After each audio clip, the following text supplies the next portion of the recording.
El millonario echa a la niñera por ladrona. Al abrir esta caja, se dio cuenta del error. «Fuera de mi casa. Lárgate ahora mismo y no vuelvas a poner un pie en esta propiedad, maldita ladrona». El grito de don Ricardo no fue solo un grito. Fue un trueno que resonó con más fuerza que la tormenta que arreciaba afuera de los ventanales de la gran mansión. En su mano derecha, apretaba con rabia un estuche de terciopelo azul, ahora vacío. El collar de diamantes de su difunta esposa, la joya más valiosa de la familia, y el último vínculo físico que lo unía al recuerdo de la mujer que amó, había desaparecido. Y para un hombre como él, acostumbrado a juzgar el mundo desde la altura de sus millones, no había más que una culpable posible. La mujer que tenía frente a él, temblando de frío y de miedo. Elena, con sus manos pequeñas y curtidas por el trabajo honrado, se llevó los dedos a los labios, tratando de contener un sollozo que le quemaba la garganta. Sus ojos, grandes y húmedos, miraban con incredulidad a aquel hombre, al que había servido con devoción absoluta durante los últimos 2 años. Ella no era solo una empleada. Ella era quien mantenía el calor en ese hogar de paredes frías. Ella era quien conocía los secretos de la cocina y los miedos de la noche. Pero en ese momento, bajo la mirada gélida de don Ricardo, Elena no era más que una clase baja que, según él, había sucumbido a la tentación de la codicia. «Señor, se lo suplico por lo más sagrado. Yo no he tocado ese collar», alcanzó a decir ella con la voz quebrada por la humillación. «Usted me conoce. Sabe que antes de tomar lo ajeno prefiero morir de hambre. He cuidado de su hijo como si fuera mi propia carne». «No te atrevas a mencionar a mi hijo», rugió Ricardo avanzando un paso hacia ella, con el rostro desfigurado por la prepotencia.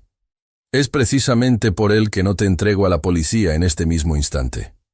No quiero que Santi vea cómo se llevan a su niñera esposada como la criminal que es. Pero te advierto una cosa, Elena. En esta ciudad nadie volverá a darte trabajo. Me encargaré personalmente de que tu nombre sea sinónimo de traición». La injusticia flotaba en el aire, densa como el humo. Ricardo, sin esperar un segundo más, tomó la pequeña maleta de cartón y tela donde Elena guardaba sus escasas pertenencias, y con un gesto lleno de desprecio, la lanzó hacia la puerta principal. La maleta se abrió al chocar contra el suelo de mármol, dejando escapar un rosario de madera, una fotografía gastada de un niño pequeño y un par de prendas remendadas. Esas eran todas las riquezas de Elena. Un tesoro de recuerdos que para el millonario no valían ni el polvo que pisaba. En ese momento, un grito agudo y desgarrador bajó por la gran escalera de caracol. Era Santi, un niño de apenas 5 años, con los ojos hinchados de tanto llorar. Había estado observando la escena desde las sombras, con el corazón apretado por un miedo que ningún niño debería conocer. Corrió con sus pasos torpes y se aferró a la falda de Elena con una fuerza desesperada. «No, papá, no te lleves a mi Elenita», gritaba el pequeño, mientras las lágrimas empapaban su pijama de seda.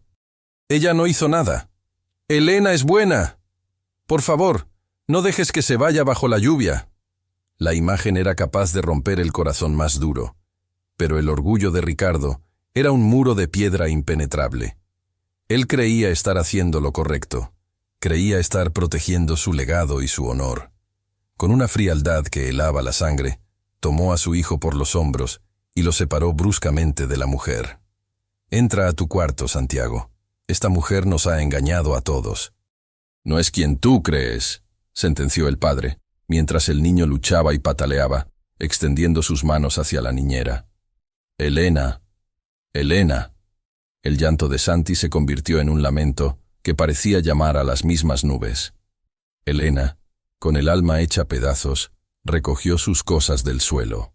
No había dignidad en la forma en que era expulsada, pero sí había una nobleza inquebrantable en su mirada. Antes de cruzar el umbral, se detuvo un segundo. Sus ojos se encontraron con los de Ricardo una última vez. No había odio en ellos, solo una profunda e infinita tristeza, la tristeza de quien sabe que la verdad ha sido pisoteada por el poder. «Que Dios le perdone, don Ricardo», susurró con una calma que desarmó al hombre por un instante. Porque algún día se dará cuenta de que las cosas más valiosas de esta casa no se guardan en una caja fuerte. Y sin decir más, Elena salió a la oscuridad. El frío de la noche la recibió como una bofetada. El agua caía con una violencia inusitada, empapando su ropa y mezclándose con las lágrimas que finalmente se permitió derramar. Cada paso que daba alejándose de la mansión era un dolor físico. Pensando en el niño que se quedaba atrás, gritando su nombre desde la ventana, mientras los relámpagos iluminaban momentáneamente la figura solitaria de una mujer que lo había perdido todo, menos su honor. Dentro de la casa, el silencio que siguió fue más aterrador que los gritos.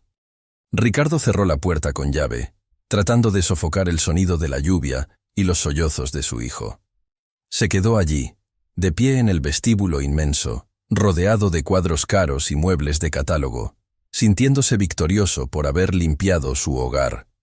No sabía, en su infinita arrogancia, que esa noche acababa de expulsar de su vida la única fuente de amor genuino que le quedaba. Mientras el collar de diamantes seguía perdido en algún rincón oscuro, una injusticia de proporciones épicas comenzaba a tejer una red que, meses más tarde, lo obligaría a caer de rodillas. Pero por ahora, solo había lluvia, sombras y el eco de un niño que acababa de perder a su segunda madre por culpa del prejuicio de un hombre que creía que el dinero podía comprar la verdad. Para entender la magnitud de la tragedia que acababa de ocurrir bajo aquella lluvia implacable, debemos retroceder en el tiempo, a esos días en los que la mansión de don Ricardo no era un mausoleo de mármol, sino un lugar donde, a pesar de la ausencia de una madre, se escuchaban risas en los pasillos. Y esas risas tenían un solo origen: Elena. Elena no había llegado a esa casa simplemente buscando un sueldo. Había llegado con el alma llena de cicatrices y un instinto maternal que no encontraba dónde descansar. Años atrás, en un pequeño pueblo donde la pobreza se combate con esperanza, Elena había conocido el dolor más profundo que una mujer puede soportar: la pérdida de su único hijo, un pequeño llamado Gabriel, que apenas había cumplido los 6 años, cuando una enfermedad silenciosa se lo arrebató de los brazos. Desde aquel día, el corazón de Elena se había quedado como un jardín en invierno, congelado y en silencio. Sin embargo, cuando entró por primera vez en la imponente biblioteca de don Ricardo para ser entrevistada, sus ojos se cruzaron con los de Santi, quien se escondía detrás de una enorme silla de cuero. En la mirada triste y solitaria de aquel niño rico, que lo tenía todo pero no tenía a nadie que le acariciara el cabello antes de dormir, Elena reconoció un vacío similar al suyo. Fue un pacto silencioso de almas heridas. Ella necesitaba un hijo a quien amar, y él necesitaba una madre que lo rescatara de la frialdad de su propio padre. Durante 2 años, Elena se convirtió en el sol de esa casa. Mientras don Ricardo se perdía en juntas de negocios, números y viajes al extranjero, Elena se encargaba de que la vida floreciera. Era ella quien conocía el punto exacto de la avena que a Santi tanto le gustaba, quien sabía que el niño le temía a los truenos y quien, con una paciencia infinita, le contaba historias de tierras lejanas donde los niños siempre eran felices. Elena no solo limpiaba y cuidaba, ella sanaba. En las noches de fiebre, era su mano fresca la que se posaba sobre la frente de Santi, no la de una enfermera titulada ni la de su padre, que siempre estaba demasiado ocupado, construyendo un imperio de cristal. Ella le enseñó a Santi el valor de las cosas pequeñas, a observar las hormigas en el jardín, a pedir perdón cuando se equivocaba y a entender que el dinero, ese que tanto mencionaba su padre, no era más que papel si no se compartía con bondad. Para Elena, Santi era su segunda oportunidad. Cada vez que lo abrazaba, sentía que de alguna manera estaba abrazando a su pequeño Gabriel en el cielo. Su amor era tan puro que jamás se detuvo a pensar en la diferencia de clases. Para ella, Santi no era el heredero de una fortuna, sino un niño con hambre de afecto. Y para Santi, Elena no era la empleada, era su refugio, su cómplice, y el único ser humano que lo miraba con los ojos del alma, sin juzgarlo por no ser el niño perfecto que su padre exigía. Don Ricardo observaba este vínculo con una mezcla de alivio y una envidia secreta que nunca admitiría. Le resultaba cómodo que Elena hiciera el trabajo emocional que él no sabía o no quería hacer. Pero en el fondo de su corazón arrogante, siempre hubo un rincón de desprecio. Para él, Elena era alguien prescindible, alguien que podía ser reemplazado con un cheque. No entendía que el amor no tiene precio de mercado y que la lealtad de una mujer que ha sufrido no se compra con lingotes de oro. En la cocina, Elena solía cantar viejas canciones de cuna mientras preparaba la cena. Esas melodías eran el hilo invisible que mantenía unida la cordura en esa mansión. Pero ahora, con Elena expulsada como una criminal, ese hilo se había roto de la forma más violenta posible. La mujer que había volcado cada gota de su ser en salvar a un niño de la soledad, ahora caminaba sola por las calles, cargando no solo su pequeña maleta, sino el peso de una injusticia que amenazaba con destruir todo el bien que había sembrado. Ricardo creyó que se libraba de una ladrona, pero lo que realmente hizo fue apagar la única luz que iluminaba la vida de su propio hijo. Y el vacío que Elena dejó no tardaría en convertirse en un abismo que ninguna joya, por brillante que fuera, podría llenar. Los días que siguieron a aquella noche de tormenta fueron, si cabe, más oscuros que la propia tempestad. Para Elena, el mundo se había vuelto un lugar estrecho, frío y lleno de dedos acusadores. Se instaló en una pequeña habitación alquilada en las afueras, un cuarto donde el salitre carcomía las paredes y el único lujo era una ventana que daba a un callejón sin salida. Pero el verdadero encierro no eran aquellas 4 paredes, sino la mancha invisible que don Ricardo había puesto sobre su nombre. Elena, con su mejor vestido, aunque ya desgastado por el tiempo, salió a buscar trabajo desde el primer amanecer. Caminó kilómetros, desgastando la suela de sus únicos zapatos, visitando agencias de empleo y casas de familias acomodadas. Sin embargo, en cada lugar recibía la misma respuesta, una que le helaba la sangre. Lo sentimos, pero hemos recibido informes sobre su conducta en su último empleo. Don Ricardo había cumplido su promesa.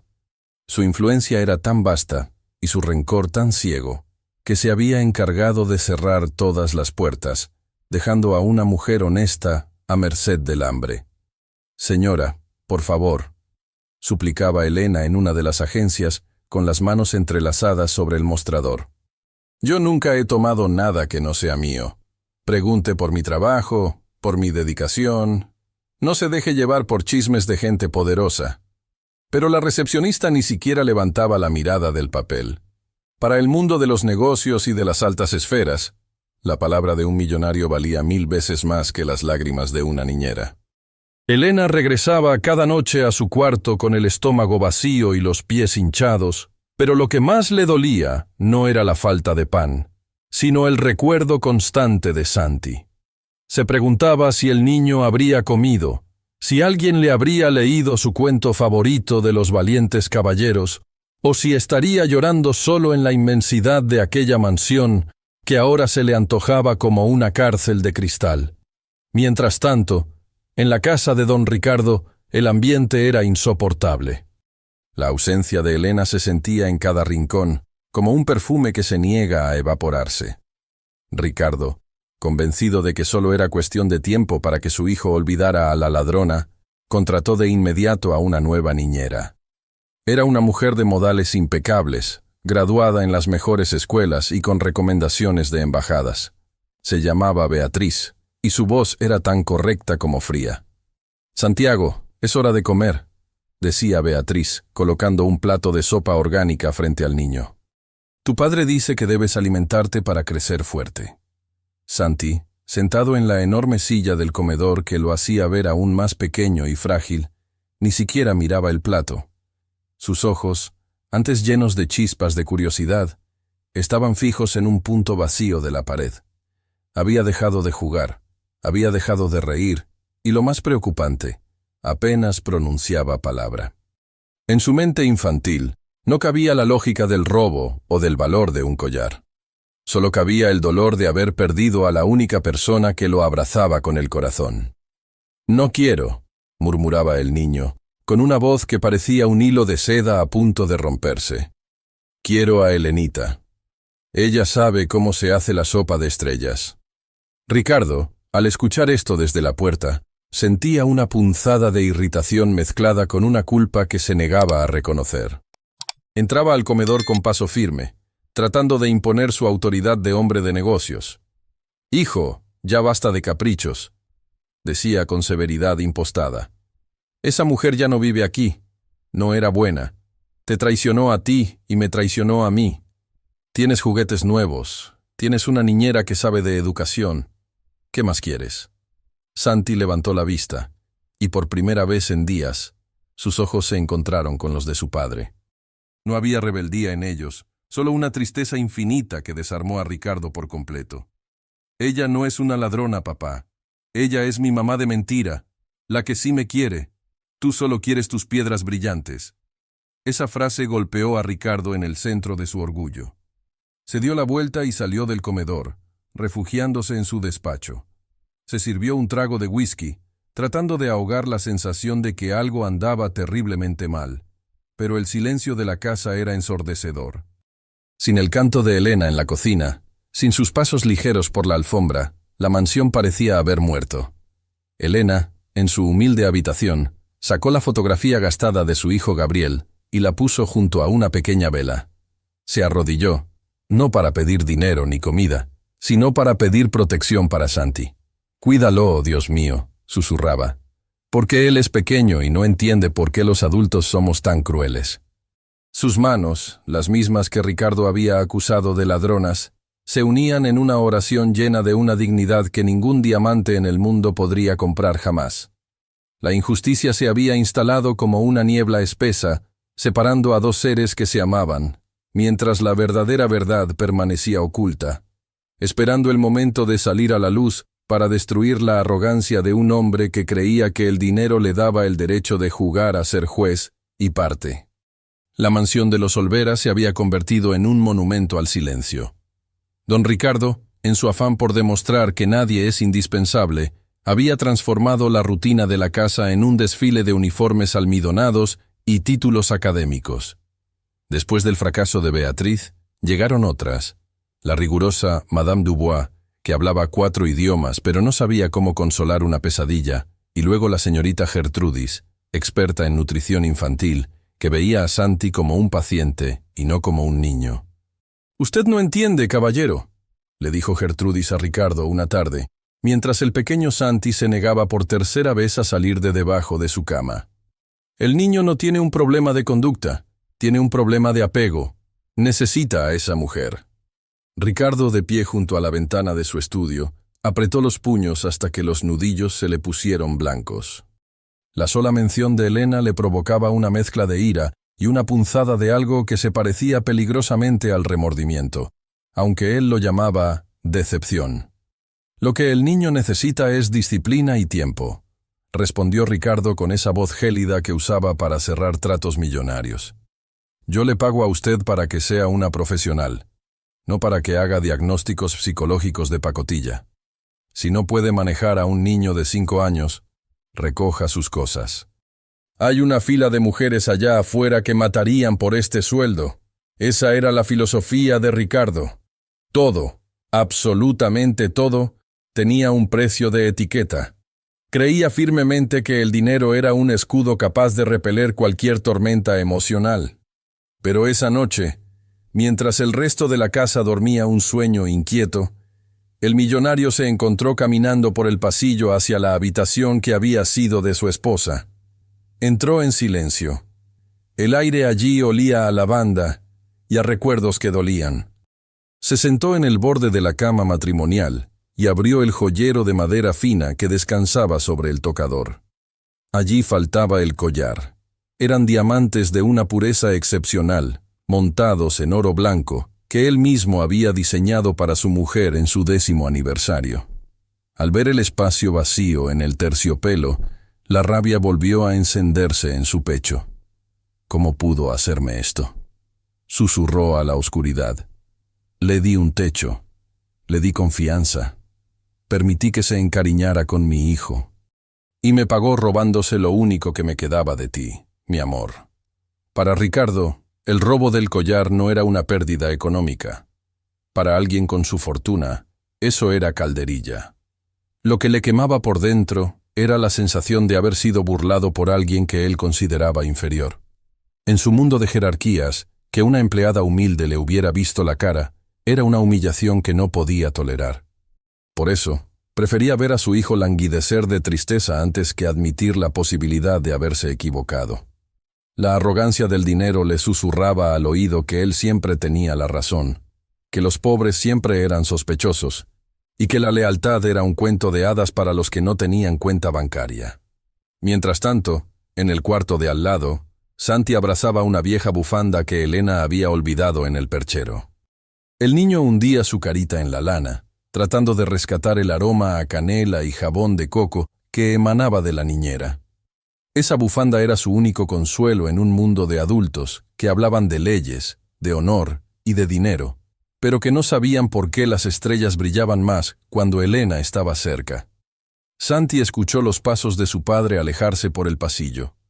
Sabía que su papá estaba triste, pero también sabía que estaba siendo malo. En su lógica infantil, el niño no entendía por qué los diamantes eran más importantes que los abrazos. Ricardo, por su parte, se encerró en su oficina y se sirvió un coñac doble. Se puso a revisar catálogos de juguetes de lujo, pensando que si le compraba a Santi el tren eléctrico más grande del mundo o una casa de árbol con aire acondicionado, el niño volvería a sonreír.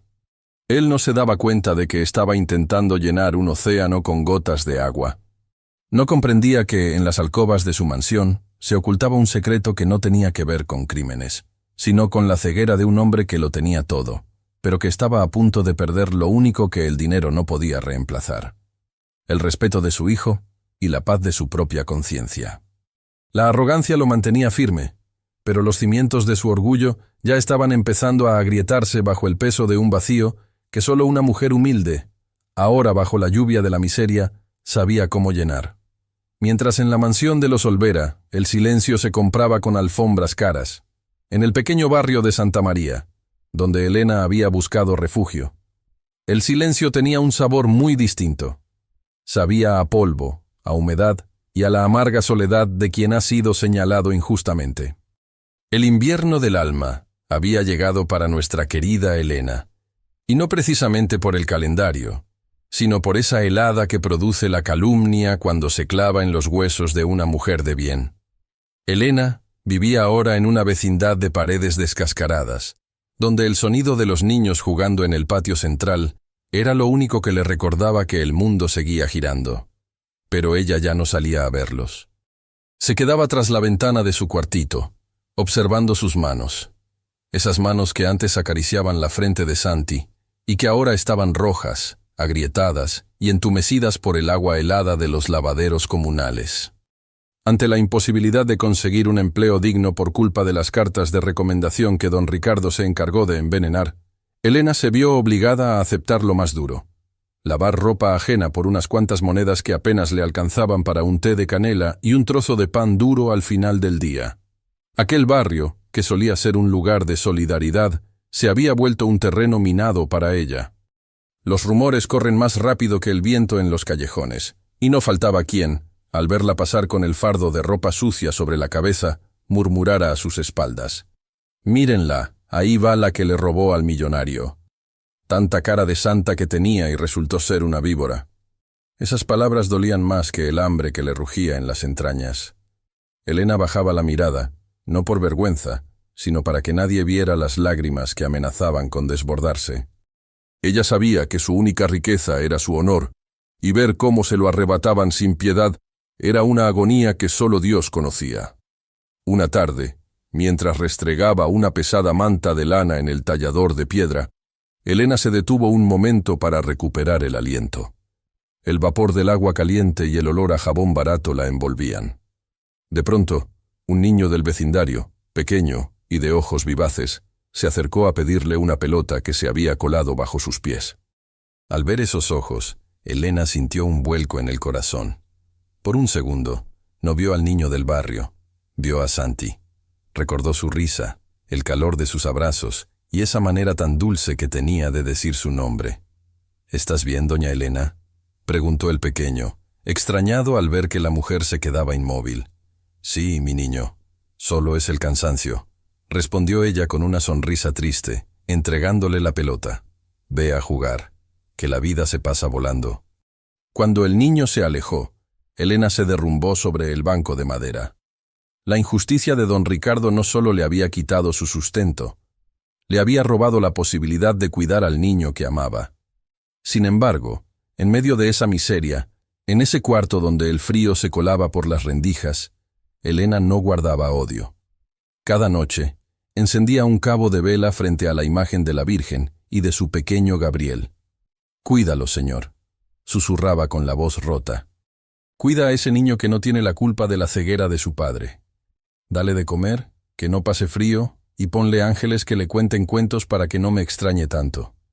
A mí dame fuerzas para no rendirme, para que mis manos no dejen de trabajar, aunque el cuerpo ya no pueda más».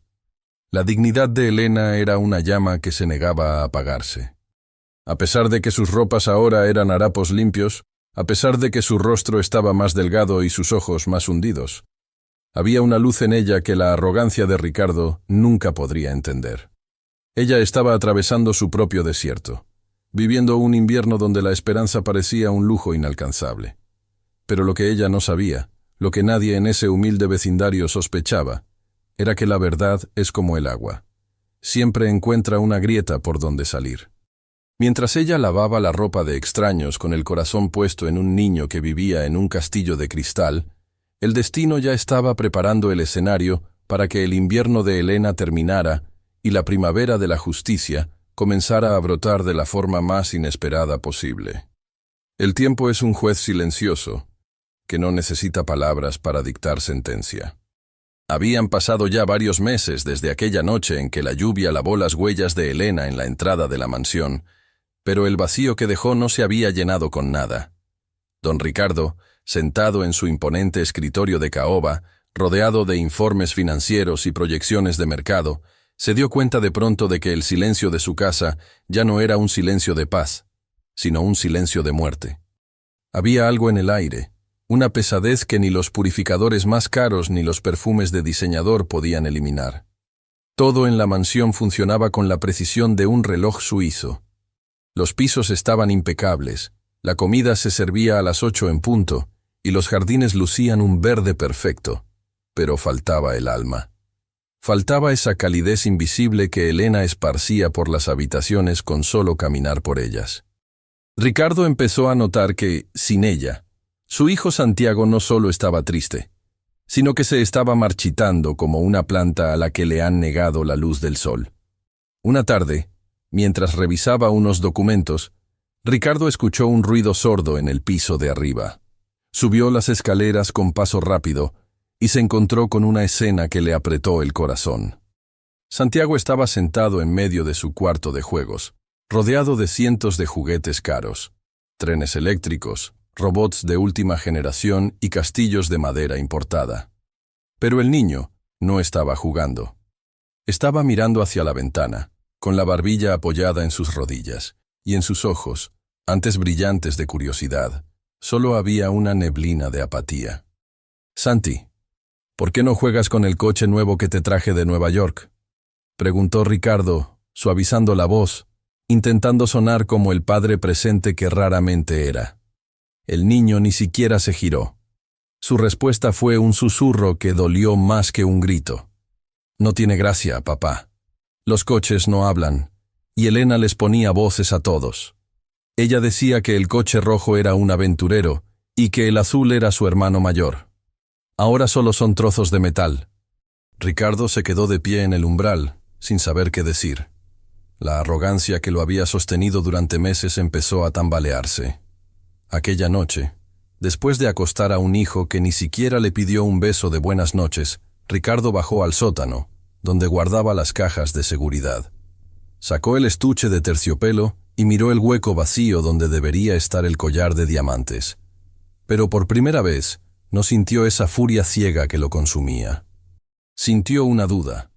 una sombra diminuta que empezó a crecer en los rincones de su mente. Empezó a recordar los detalles de Elena. Recordó su mirada de paz, su honestidad brutal incluso cuando se equivocaba en las cuentas del mercado. Y sobre todo, recordó cómo lo miró antes de marcharse. No fue la mirada de una criminal atrapada. Fue la mirada de alguien que sentía lástima por él. ¿Y si me equivoqué?, se preguntó en voz baja, y el solo pensamiento lo hizo temblar. Si Elena no lo había robado, ¿dónde estaba la joya? ¿Y si había condenado a una mujer inocente a la miseria absoluta por un simple arrebato de soberbia? Esa sombra de duda se convirtió en una obsesión. Ricardo empezó a observar a las nuevas empleadas con sospecha, analizando cada gesto, cada movimiento, buscando en ellas la maldad que tan rápido había adjudicado a Elena. Pero no encontraba nada, solo frialdad y eficiencia. La casa era un mecanismo perfecto, pero Santiago estaba dejando de comer. El médico de la familia le había advertido que el niño presentaba signos de una depresión infantil profunda y que si no recuperaba la alegría, su salud física empezaría a flaquear seriamente. El brillo de los diamantes, que antes le parecía lo más importante para honrar la memoria de su esposa, empezó a palidecer frente a la oscuridad que veía en los ojos de su hijo. Ricardo se encontraba a menudo caminando por la casa a altas horas de la madrugada, encendiendo luces y buscándola a ella en los rincones, esperando ver su silueta doblando una esquina o escuchar su risa suave desde la cocina. Pero solo encontraba sombras. La duda es un veneno para el alma orgullosa. Ricardo ya no podía dormir. Se pasaba las horas frente al espejo del baño, mirando a ese hombre poderoso y exitoso que todos admiraban, pero sintiendo que por dentro era un mendigo. Había echado a la única persona que realmente cuidaba de su tesoro más grande, su hijo, por una piedra preciosa que, al final del día, no podía abrazar a nadie. El millonario estaba empezando a comprender que la verdadera riqueza no se cuenta en quilates, sino en la paz de tener la conciencia tranquila.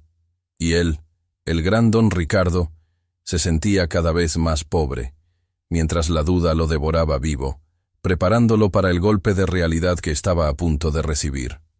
El destino tiene formas caprichosas de burlarse de la soberbia humana. Y para don Ricardo, esa burla llegó en una tarde gris de jueves, cuando el silencio de la mansión se volvió tan denso que casi se podía tocar. Santiago no había querido salir de su habitación en todo el día. El niño se negaba a jugar, a leer o incluso a mirar los dibujos animados que antes le fascinaban. Estaba allí, acostado de lado, con la mirada perdida en el jardín empapado por una llovizna persistente, pareciendo un pequeño anciano atrapado en el cuerpo de un niño de 5 años. Ricardo, desesperado por ver aunque fuera un asomo de sonrisa en el rostro de su hijo, entró al cuarto de juegos con la intención de buscar aquel viejo fuerte de madera que solía ser el favorito del pequeño. Empezó a mover cajas, a apartar robots de última generación y trenes que costaban una pequeña fortuna, pero nada parecía ser lo que buscaba. Al fondo de un armario empotrado, debajo de una pila de mantas tejidas por la propia Elena, su mano tropezó con algo sólido, algo que no encajaba con la suavidad de las telas. Era una vieja caja de madera, sencilla, sin barniz, que Elena le había regalado a Santi para que guardara sus tesoros más grandes. Ricardo la recordó vagamente. En aquel entonces le había parecido un objeto insignificante, casi una basura que ensuciaba la estética de la lujosa habitación. Con un suspiro de frustración, Ricardo tiró de la caja. Estaba pesada. Al abrir la tapa, el corazón se le detuvo en seco.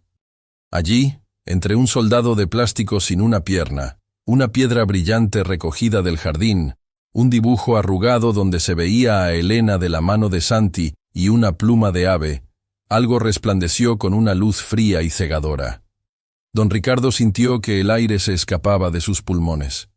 Sus dedos, temblorosos y repentinamente torpes, se hundieron entre los juguetes baratos y sacaron una cadena de oro blanco que terminaba en una cascada de diamantes perfectos. Era el collar de su difunta esposa, el mismo objeto por el cual había destruido la vida de una mujer inocente, el mismo que había usado como excusa para arrojar a Elena a la lluvia y a la miseria. «¿Qué es esto, Santiago?» La voz de Ricardo apenas fue un soplido, un sonido roto que no reconocía como propio. El niño, al oír el ruido, se incorporó lentamente en su cama y caminó hacia su padre. Al ver el collar en las manos de Ricardo, sus ojitos se iluminaron con una inocencia que resultó ser el golpe de gracia para el alma del millonario. «Es el collar de mamá, papá», dijo Santi con una naturalidad que helaba la sangre. «Lo encontré hace mucho tiempo en el suelo de tu cuarto, después de que tú saliste a trabajar. Tenía mucho polvo y me dio miedo que se perdiera o que alguien lo pisara». Ricardo sentía que el suelo desaparecía bajo sus pies. Se dejó caer de rodillas sobre la alfombra, con la joya quemándole la palma de la mano. «Pero, ¿por qué lo guardaste aquí, hijo?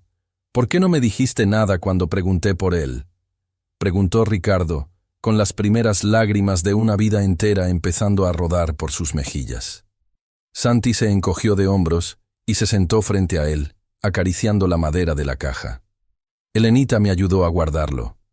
Ella me dijo que era algo muy especial de mamá y que debíamos tener un lugar secreto para las cosas del cielo. Ella no sabía que era el collar que tú buscabas, papá. Ella solo me ayudó a ponerlo en la caja de los tesoros para que estuviera a salvo junto con mis otras cosas importantes. Elenita decía que lo más valioso del mundo se guarda en cajas de madera, no en cajas de metal frías». El niño hizo una pausa y miró a su padre con una tristeza que parecía cargar con siglos de sabiduría. «Cuando empezaste a gritar aquella noche tuve miedo. Quise decírtelo, pero estabas tan enojado que me asusté. Y después, cuando echaste a Elena, pensé que si te daba el collar, tú me odiarías a mí también por haberlo tomado. Ella se fue para protegerme, papá.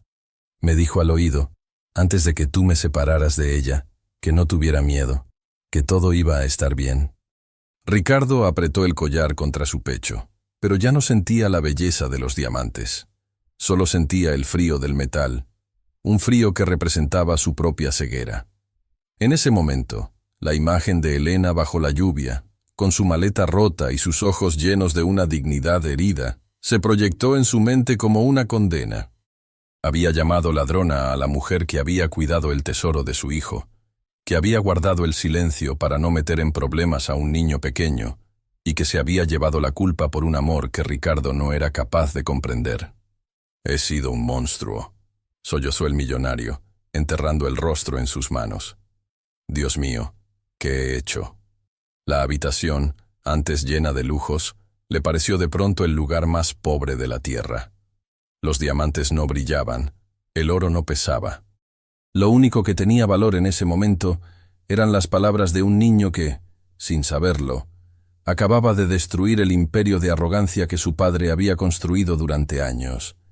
Ricardo se dio cuenta de que mientras él buscaba piedras preciosas, había arrojado a la basura el diamante más puro que jamás había cruzado el umbral de su puerta. El hallazgo del collar no fue una bendición. Fue el inicio de un calvario de arrepentimiento que lo obligaría a enfrentarse a la peor versión de sí mismo en el espejo de la verdad. El silencio que siguió al descubrimiento en el cuarto de juegos fue más ensordecedor que cualquier trueno. Ricardo permanecía de rodillas, con el collar de diamantes enredado entre sus dedos, sintiendo que cada una de aquellas piedras preciosas era una brasa ardiendo que le consumía la piel. No era el peso del oro lo que lo agobiaba, sino el peso de una verdad que le aplastaba el pecho. Había sido un juez implacable, un verdugo ciego que, en nombre de un objeto material, había sacrificado el alma de su propio hogar. Miró a Santiago, que seguía allí, pequeño y vulnerable, observándolo con una mezcla de miedo y esperanza. En ese momento, Ricardo comprendió la magnitud de su pecado. Había llamado ladrona a la mujer que, en su infinita generosidad, había preferido cargar con el estigma del crimen antes que permitir que el niño sufriera las consecuencias de su travesura inocente. Elena había protegido a Santi de la furia de su propio padre, aceptando el exilio y la humillación como una madre que se interpone ante una bala para salvar a su cría. «¿Qué he hecho, Dios mío, qué he hecho?», exclamó Ricardo, y su voz, que solía mandar en directorios y empresas, se quebró como un cristal fino. Se levantó con una energía desesperada. Ya no le importaba el collar, que dejó caer sobre la alfombra como si fuera basura. Salió de la habitación a zancadas, bajando las escaleras de dos en dos, con el corazón martilleándole en las sienes. Tenía que encontrarla. Tenía que arrodillarse ante ella y suplicarle que no fuera demasiado tarde para enmendar el daño. Entró en su despacho y empezó a revolver papeles con una violencia inusitada. Buscaba el expediente de Elena, su dirección, cualquier número de teléfono, cualquier pista que lo llevara a ella. Encontró el folder, pero al leer la dirección en un barrio periférico que él siempre había considerado peligroso o invisible, sintió una nueva oleada de náuseas. Recordó con horror sus propias palabras. «Me encargaré personalmente de que nadie vuelva a darte trabajo». Tomó el teléfono y llamó a su jefe de seguridad, un hombre acostumbrado a resolver problemas logísticos, pero no crisis de conciencia. «¡Búscala!», gritó Ricardo al auricular. «Quiero que encuentres a Elena, la niñera. Ahora mismo. No me importa lo que cueste. No me importa a cuánta gente tengas que movilizar. Necesito saber dónde está». Mientras esperaba noticias, Ricardo empezó a caminar de un lado a otro por el inmenso salón. Cada rincón de la mansión parecía recriminarle su arrogancia. Las estatuas de mármol, las pinturas caras, las alfombras de seda. Todo le parecía ahora un decorado grotesco. Se dio cuenta de que el verdadero ladrón de la historia no era Elena. El ladrón era él. Él le había robado a su hijo la única alegría que conocía. Le había robado a una mujer honesta su reputación y su sustento. Había usado su poder como un mazo para aplastar a una persona que solo le había entregado amor y lealtad. Pasaron las horas, que para Ricardo fueron siglos de agonía.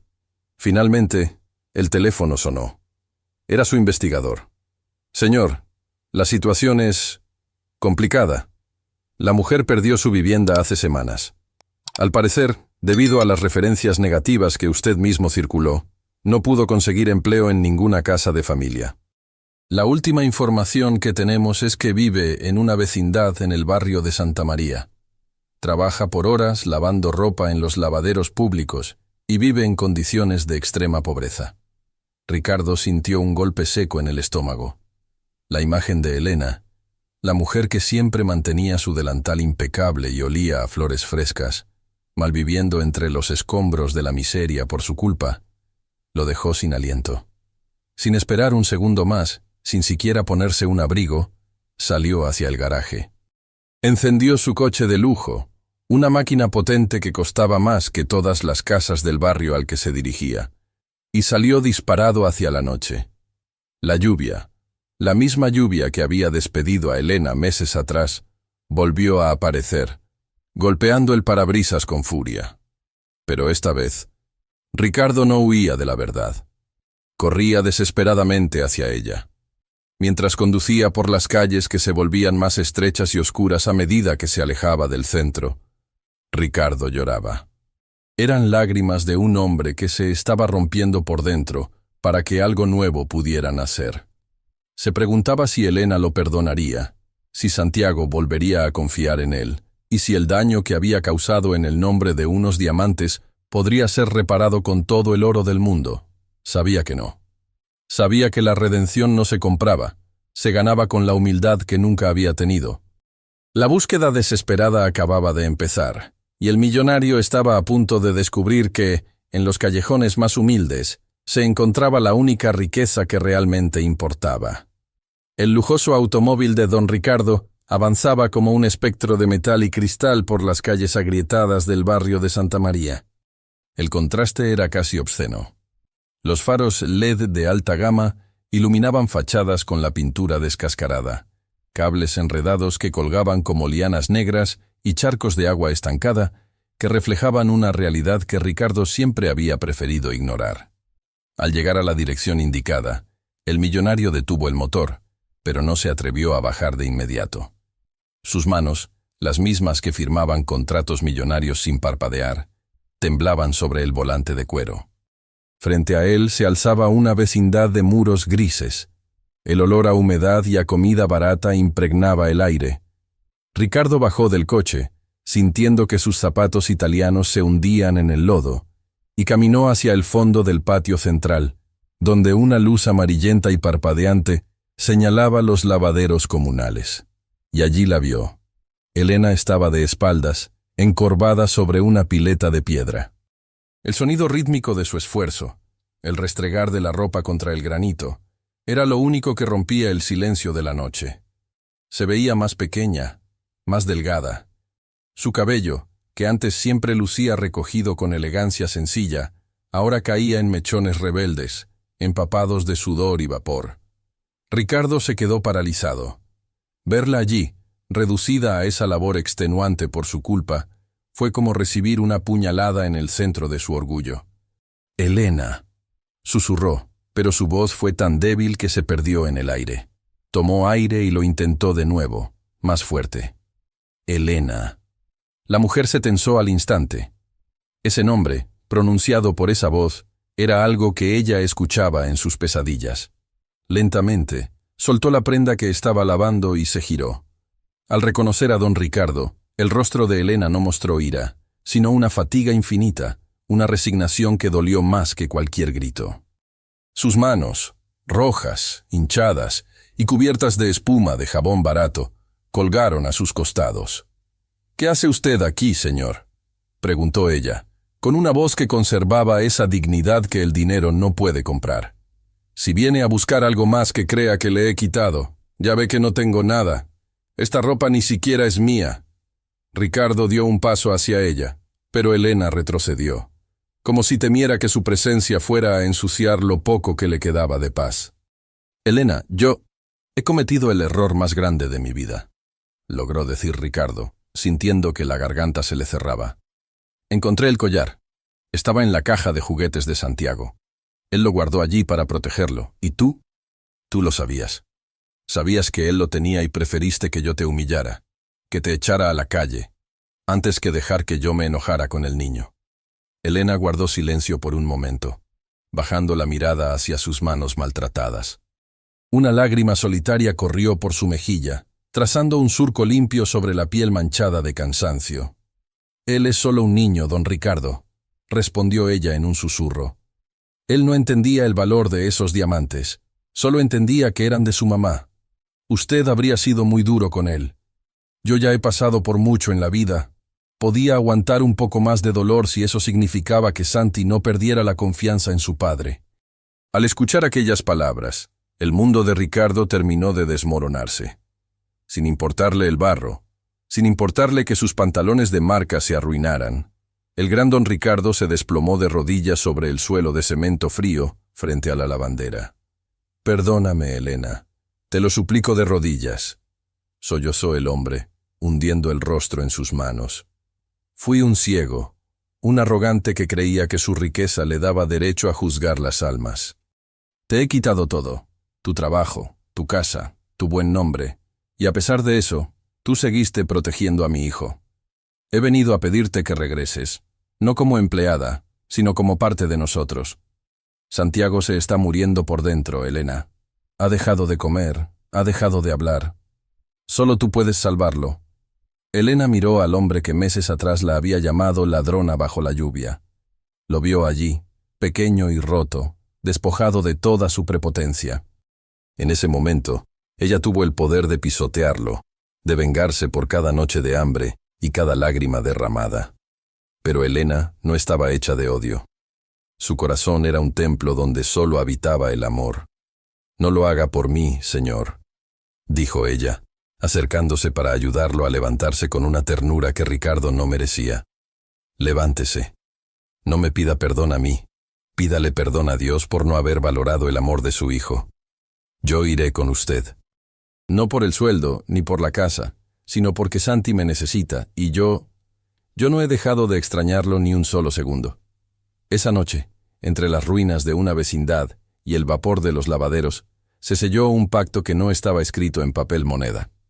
Ricardo ayudó a Elena a recoger sus escasas pertenencias, sintiendo que cada objeto que tocaba era una lección de humildad. Mientras salían del barrio, El millonario comprendió que no estaba rescatando a Elena de la pobreza. Era Elena quien, con su perdón, lo estaba rescatando a él de la miseria espiritual en la que había vivido toda su vida. El trayecto de regreso hacia la mansión fue el viaje más largo de la vida de don Ricardo. A pesar de que el motor del coche rugía con potencia, el silencio dentro de la cabina era tan denso que parecía ahogar el aire. Elena, sentada en el asiento de cuero del copiloto, miraba por la ventana cómo las luces de la ciudad se volvían más brillantes y ordenadas, alejándose de la penumbra del barrio de Santa María. Sus manos, aún rojas por el trabajo forzado, descansaban sobre su regazo, apretando con fuerza el rosario de madera que la había acompañado en su exilio. Ricardo la miraba de reojo, sintiendo una vergüenza que le quemaba las entrañas. Verla allí, con su ropa humilde pero impecable, en medio del lujo que él representaba, era el espejo más cruel de su propia miseria espiritual.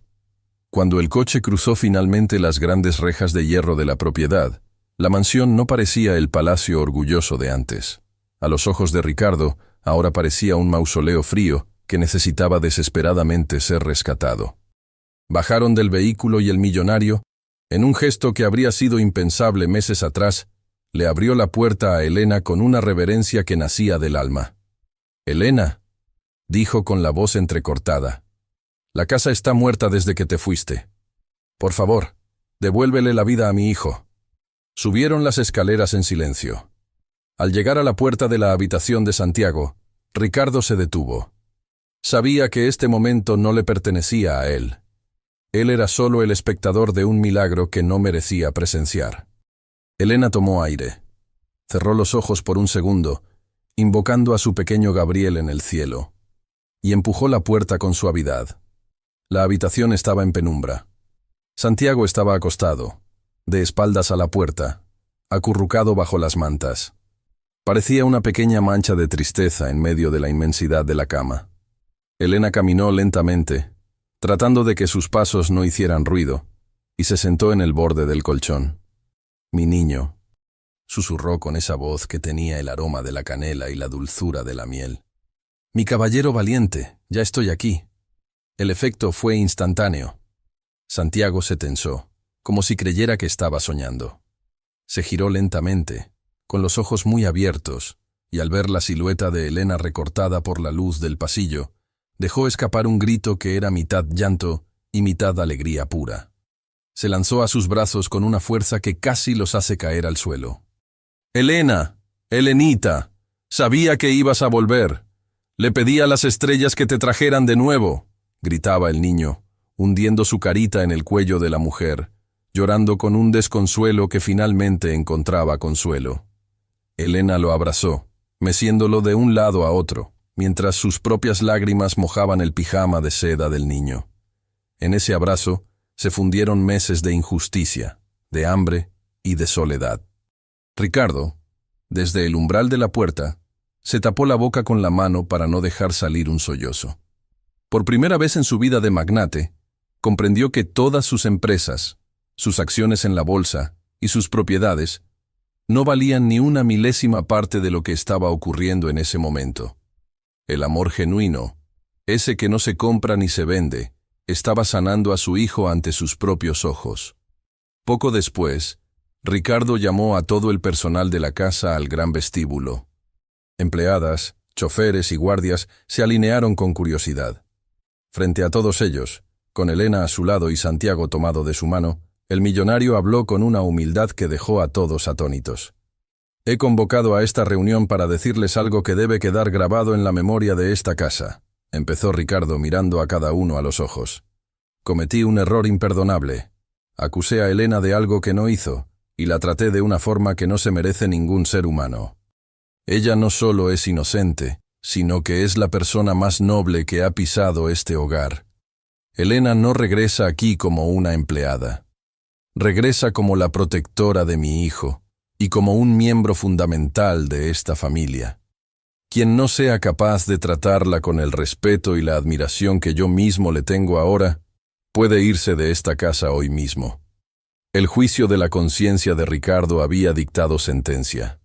Esa noche, El collar de diamantes fue devuelto a la caja fuerte, pero ya no tenía importancia.